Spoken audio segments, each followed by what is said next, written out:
नमस्कार मित्रांनो. आज आपण आलेलो आहोत काशी येथे, ज्याला वाराणसी किंवा बनारस असेही म्हणतात.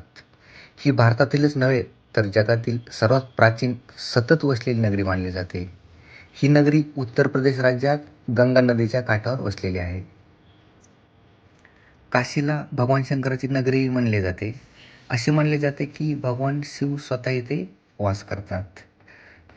काशी विश्वनाथ मंदिर हे येथेच आहे काशीमध्येच. ते 12 ज्योतिर्लिंगापैकी एक आहे.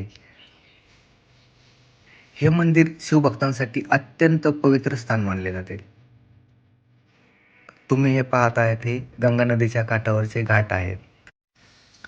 काशीत गंगा नदीच्या काठावर 80 पेक्षाही अधिक घाट आहेत आणि ह्या प्रत्येक घाटाचे वेगवेगळे धार्मिक महत्त्व आहे. तर येथील प्रमुख घाट आहे दशाश्वमेध घाट. भव्य गंगा आरतीसाठी हा घाट खूप प्रसिद्ध आहे.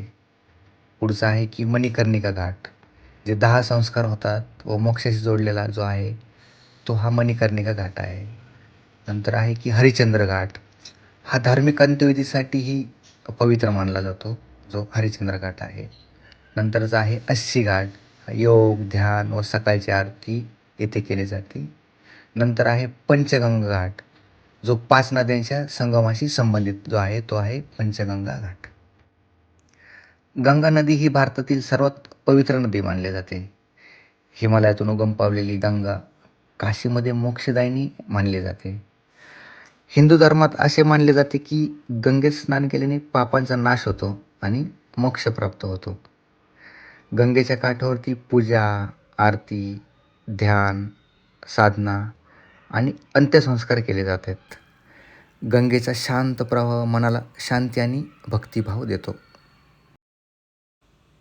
गंगा नदीला काशीचे हृदयही मानले जाते.